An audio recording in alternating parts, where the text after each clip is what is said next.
Hi, everybody. It's Joe Fennick, Chief Investment Officer of GenOpp Capital Management. Welcome to podcast episode number 6. Our last episode came right after Fifth Third announced it planned to acquire Comerica, and we walked through what we thought that meant for the M&A landscape. Since then, we've been through third quarter earnings season. Layered onto that, we had the government shutdown, the Fed meeting, Powell's commentary, the Jamie Dimon cockroach comment after a few wayward credits surfaced, renewed activist noise in the banking space, and pretty significant volatility in the stocks. And that's just the past few weeks. So with that, let's get into it after a quick disclosure. Joe Fennick and Kevin Swanson are employees of GenOpp Capital Management, an investment advisor that maintains exempt reporting status in the state of Indiana. This podcast represents the views, beliefs, and opinions of GenOpp members and does not assert to be complete. The information presented in this podcast is provided to you as the dates indicated, and opinions presented may change. You should not rely on this podcast as a basis upon which to make an investment decision. This podcast is not intended to provide and should not be relied upon for tax, legal, accounting, or investment advice. GenOpp's clients or its members may hold or recommend to GenOpp's private fund clients purchase or sale of securities of companies discussed in episodes of this podcast. Okay, so let's start with bank stock performance over these last couple months. The stocks have traded poorly. They had a really strong run off the Liberation Day lows in April. Things peaked in early September, and then the stocks fell about 12% in a month. They bounced a bit since, but we're still down just under about 10% from September highs. The S&P's up over the same period, so you've got about an 11 to 12 point spread, which is meaningful between how the S&P's performed and how the regional bank stock index has performed. Normally, we don't draw sweeping conclusions from 2 months of performance, and to be fair, there are definitely things you can point to that give credence to a bearish argument here and a justified sell-off. You had the Tricolor and First Brands bankruptcies. So you had some fraud type situations disclosed at Western Alliance and Zions, two big regional banks. You had Jamie Dimon, of course, with the cockroach comment. The peak of that concern came when these disclosures sort of clustered together.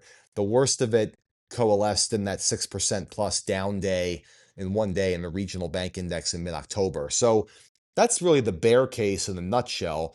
But when you take a step back, we've been asking, does that explanation really hold up? We've been through dozens of earnings reports at this point, talked to a lot of senior executives around the country, and the evidence just doesn't support the idea that we're heading into some broad credit cycle. I think back to 2007 when I was on the sell side as an analyst, heading into '08, of the 20 plus stocks I covered at the time, I didn't have a single buy rating. And that wasn't because I predicted Lehman a year ahead of time and the financial crisis in September of '08, but it was because when I traveled around meeting with the small banks that I covered in late '07, when you juxtaposed where the stocks were trading against the stories that people had to tell in late '07, nothing seemed compelling. It was very difficult to come up with price targets that were higher than where the stocks were trading at the time. The bottom-up work of visiting and talking to all these little banks and doing the work informed the top-down call. Right now, it feels like the reverse. We've got what we call our regional gurus, multiple bank executives in every corner of the country who we trust. When things get choppy, we check in with them and we ask, does what you're seeing on the ground match what the market narrative seems to be? But we also talk to the subpar performers because problems don't start with the A students. And when you take their commentary, all the people we're talking about, you measure that against the valuations in the market today and the results we're seeing, we come to almost the opposite conclusion we came to in '07. It's kind of hard to find stuff that we don't like. So again, it's the bottom-up analysis informing the top-down call here. So there's that. And then another thing caught our eye recently, the bank sector has had the strongest positive revision to fourth quarter earnings expectations of any sector in the market. Since October 1st, analysts have taken up their fourth quarter EPS projections for banks on average by about 3%. No other sector saw more than a 2% upward revision, and several sectors had negative earnings revisions. So sometimes, but not always, but sometimes you have to look through the market reaction and almost ignore it. Take the emotional reaction to the stock performance out of it and ask, what are the actual facts? And when you do that, the hard data here just doesn't line up with the idea that the sector's on the cusp of disaster, certainly not to the extent that the stock performance is implied. So that's the quantitative. The qualitative indicators also don't seem to line up with that disaster scenario either. So we've now seen three large regional bank merger announcements. I want to focus for a second on the Fifth Third Comerica deal. We've talked about the high regard we have for Fifth Third's CEO, Tim Spence. This deal is sort of his coming out party on the big stage, with the big stage being defined for us as, front page of the Wall Street Journal type stuff. Tim Spence is also by far the youngest of the big regional bank CEOs. Doing a deal of this size at the very front end of a major credit cycle is a potential career killer. So look, no one's infallible, but in our view, one of the brightest minds in the industry is not stepping into the largest bank transaction we've seen in a while with all eyes on him to buy one of the largest commercial middle market lenders in the country if he has any real concern about the macro backdrop. Steve Steinauer, CEO of Huntington, similar theme there. Huntington now has announced two significantly sized transactions in the last few months, including one in the last few weeks. You put all that together and you consider it against the recent stock price action, and the narrative that we think's developed around that just doesn't seem to fit. Now, this isn't to say that we don't have concerns or things we're watching pretty closely.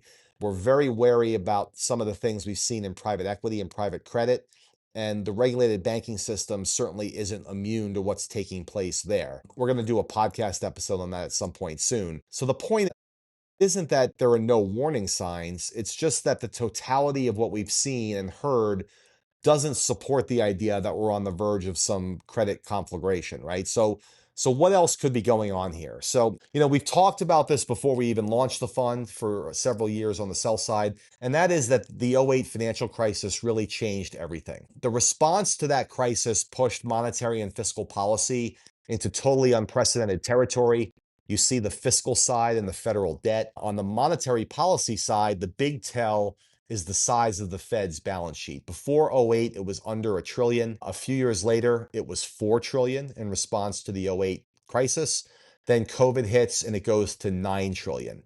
And before COVID, every time the Fed tried to shrink the balance sheet, something somewhere in the system broke and the Fed had to reverse course. And the best example of this was in the 2018-2019 timeframe.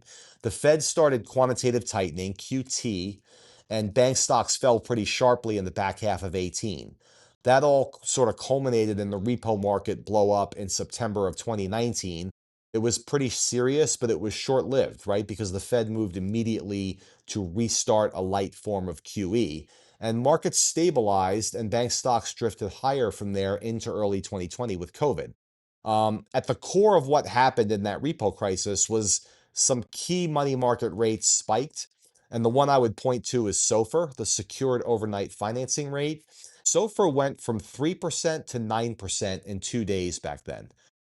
What that indicates is sort of like a proxy for the plumbing of the financial system. And so the plumbing of the financial system basically clogged up somewhere at that point. Now, none of this stuff gets the attention it deserves because, a few reasons. It's complicated, it's behind the scenes, there's not a lot of transparency, and let's be honest, it's boring. People by default tend to talk about the Fed funds rate because it's a simple concept, right? The Fed raises the rate, they lower the rate, great. We would argue that QE and QT and the associated liquidity dynamics that happen behind the scenes related to that matter a heck of a lot more than the 25 basis point move at a Fed meeting. And banks are right at the tip of the spear on all this. They're risk assets. They depend enormously on the plumbing of the system functioning properly. So a lot of the seemingly mysterious moves in bank stocks since '08, both up and down, we think can be traced to these liquidity dynamics. So what happened this September? SOFR went a little haywire again, not to 2019 levels, but enough to raise eyebrows. And honestly, you could argue it might have been better for the stocks, for bank stocks, if it had spiked more dramatically, because that probably would have forced the Fed's hand right away to do something. Instead, they've just sort of been watching this and sending some telling signals. So here's what you have. Fundamentally, banks have been cruising along the last 2 months. The Fed had just pivoted toward a lower rate stance in August. Bank stocks were trading at all-time low valuations relative to the S&P. M&A is starting to pick up again. Deregulation's happening. Earnings estimates are being revised higher. That was where we were late summer and into the early fall. And then out of nowhere, the stocks start to slide. And remember, a good portion of this slide happened before the credit headlines really surfaced that worried people in October. Another worrying sign for us is that bank reserves held at the Fed, which is basically the liquidity cushion, right, for liquidity system wide, they fell sharply over the summer and into September. QT has had its effect on that. And, now bank reserves at the Fed are down to basically the lowest level since the pandemic. Then the government shuts down on October 1st, and that has implications for the Treasury's actions and all this. I won't hit all those details, but bottom line, that also impacts liquidity. So now you have all these things hitting at once, a perfect storm of we'll call it plumbing related liquidity pressures behind the scenes. Then earnings season rolls around and earnings are very solid, but the credit blips show up. And to us, it's sort of like, throwing a match on a pile of wood soaked in kerosene, the liquidity backdrop being the kerosene, and the match is the credit issues, right? Then Powell speaks after the October Fed meeting. And going into that meeting, the consensus among what we'll call the liquidity watchers, there's a whole group of people at different investment banks that actually write research on this stuff. But the consensus there was that Powell would basically end QT immediately because of the pressures that were happening in the plumbing that we talked about earlier, right? Instead, Powell said QT would continue till December 1st. And so that added more pressure. QT is continuing to go on amidst all these pressures. And when liquidity tightens unexpectedly, that's when you get these weird, exaggerated moves in bank stocks, which don't tend to align with the fundamentals of the businesses. So the good news sitting here now on November 14th, when we're recording this, is that some of these pressures have started to ease, but not by nearly enough yet, in our opinion. So, on the one hand, the shutdown's over, so some relief there. On the other hand, SOFR, bank reserve levels, and a few other indicators that we watch are still signaling liquidity stress. And interestingly, John Williams, the president of the New York Fed, for all people that are interested in this, I'd encourage you to go back and read his speech earlier this week. He gave basically a primer on the rationale for ending QT. And he even went so far as to suggest the Fed may soon start growing its balance sheet again, which would be a tailwind, we think, for risk assets. So why does this all matter? Because for years we've been saying that you can't analyze this sector in a vacuum. You can't look only inside banks to explain how the stocks trade and bank fundamentals. You have to consider the macro foundation and these policy distortions because those forces have had an outsized influence on these stocks since '08. So to us, the underperformance since '08 is really a two-part story. First, the macro foundation's been unstable, right? And this is a sector that needs some semblance of stability, whether it's interest rates, whatever else. And second, the distortions in monetary and fiscal policy since '08, and especially since 2020, have had huge, but we think underappreciated effects on bank stock behavior. And when the key drivers of stock performance are things that the companies can't control, sort of these, we'll call it opaque outside forces, the market just won't give the sector a big multiple. So similar to the mortgage business, you could run the best mortgage shop on earth, but if rates go the wrong way, the business shrinks, right? So the market says, okay, we're not giving that a premium. So our thesis is that we're at an inflection point right now, one that's favorable for the banks. The fundamentals are excellent. Margins are expanding for the first time in almost 20 years.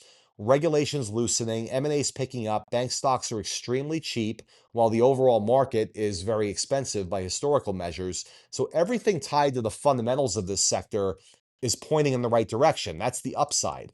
The risk is that these outside distortions don't fade as cleanly or as quickly as we'd like. So the setup is moving in our direction, but we think it's important to understand the risks and what to watch for, and to also understand that sometimes the risks and the drivers of stock performance aren't what the consensus narrative thinks they are. So our strategy as fund manager here is really pretty simple. First, try to correctly diagnose the problem, which we think we have. So these liquidity challenges are very real, but at the same time, the Fed has the tools to fix this very quickly. So if you misdiagnose this situation as a major credit problem as a fund manager, and then the Fed steps in and solves for the real issue, then you're too defensively positioned. So you want to be cognizant of that. At the same time, though, it's very, very difficult to try to market time these situations when the situation is opaque and there's a lack of transparency, right? So our approach is to be appropriately cautious. We prepare for any potential outcomes, including that we're wrong and the credit problem is more significant than we think. But ultimately, we're staying focused on the fundamentals, which remain excellent and still improving for the sector, and the attractive valuation backdrop overlaying all this. And you weather the storm in the interim through all these bumps and bruises along the way. We see that as the surest path to long-term success, provided that our fundamental outlook doesn't change. And as of now, it has not. So that's basically our commentary on sort of bank stock performance, kind of our diagnosis of what's been going on and what we're doing about it. So let's move on. That last topic's important, but not the most exciting discussion topic. So let's shift gears to something that is both important and exciting. M&A and shareholder activism. M&A, we think, is going to play an increasingly important role in this sector over the next several years. We've been saying that, and it's starting to happen. We talked last time about our thesis on regional bank M&A, how we divide the 25 regional banks over 50 billion in assets into two buckets. We call them the hunters and the hunted. And we've said that in this M&A cycle, the vast majority of those 25 banks are going to fall squarely into one of those two categories. Very few, we think, will stand pat and do nothing. And since our last podcast, which was only a few weeks ago, we saw two more banks in that group get sorted definitively into those categories. Huntington played the role of hunter with its acquisition of Cadence, which obviously goes into the hunted category. So no real surprise there in terms of where those two banks fit. And again, it fits very consistently into this broader theme on M&A. So we've now seen three large regional combinations: Pinnacle and Synovus, Fifth Third and Comerica, and Huntington and Cadence. Six companies already in that large bank group. And Huntington also announced the deal for Veritex, which was smaller but still significant. These are pretty transformational moves, and we think there's a lot more to come. So within that M&A backdrop, activism has surfaced in the sector in a way that we haven't seen in quite some time. Over the summer, we saw an activist go public with its campaign at Comerica. That same activist has been vocal at other regionals more recently. And here in Indiana, where we're based, we saw a different activist, take issue with a bank after it completed a large balance sheet restructuring. CNBC even ran a piece highlighting the overall increased activism in banking. So a few thoughts on that. First, we think there's going to continue to be a lot of noise around activism, but ultimately the bark might turn out to be bigger than the bite. Activism's just tough in this sector, right? The regulations, the ownership rules, the approvals you need, it's not like other industries. Warren Buffett and Charlie Munger have famously said that if it weren't for the Bank Holding Company Act, I believe it was like the early 70s when they were building Berkshire Hathaway, that made it so hard to acquire controlling positions in banks. Berkshire Hathaway would probably have been built with banking at its core and not insurance. So if you're an activist, especially at the big regionals, you might own a mid-single digit, a low single digit percentage of a stock. So on the one hand, that gives you a soapbox, but it doesn't give you the ability to force action. And if your pressure campaign doesn't work, in our view, you're left with sort of this concentrated portfolio of underperforming companies. Not a great place to be, in our opinion, and it's a terrible place to be if you don't get the consolidation wave playing out like you expect. And if you're a good sized fund in this space, let's say $1 billion or more, you can't even focus on small bank activism where an activist campaign might actually be more effective because you can't own enough of the stock for it to matter. So even if a small bank ultimately sells for a 25% premium and you're managing over $1 billion, it doesn't move the needle for your fund's performance, right? You're stuck in this weird business model where you're betting on subpar companies and hoping for improvements you can't force, or you're hoping for an M&A premium you can't guarantee. So it sounds great on paper, but the reality is it's tough, right? So with all that said, it doesn't mean the activists are wrong, in our opinion, right? In fact, some of the broader points they're making, we think, have merit. So you take Comerica. It's been a fundamental underperformer for basically my entire career, and I'm not young. I've been at this for 25 years.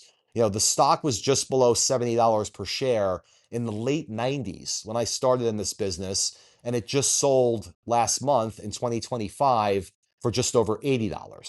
So $70 in the late 90s and sold for $80 in late 2025. That's not exactly a victory. And I think those of us that have been in the industry for a while have become almost desensitized to this notion that banks will often decide to sell when the primary decision maker, usually the CEO, occasionally a key board member, just decides they're ready to retire. It's a fact that over the past 25 years, the single best predictor of when a bank will sell is the age of the CEO. Now, investors in most sectors would find that decision tree totally unacceptable, but we've sort of become accustomed to it and accepting of it in banking. So the same rules that sort of make the activist ineffectual in banking enable the management team and the board to sort of run these banks like a fiefdom, right? Because there's really no way to sort of penetrate that and force change. And look, I think if bank stocks are performing well, like they did for the first third of my career and briefly for periods of time since then, people would continue on living with some of these quirks of banking, right? But when the stocks have underperformed and companies are making decisions, not just around selling the company, but we'd extend that to like balance sheet restructurings and things like that. But when the decisions seem disconnected from shareholder value creation, and at the same time, this long-awaited window for large bank M&A is finally open for the first time in almost 20 years, well, that's a recipe for frustrations boiling over. And so that's what we think is happening, and we think we're going to see a lot more of it. And with that, we will sign off for today. As always, please give us your feedback, and we'll be back soon with another episode. Thanks for listening.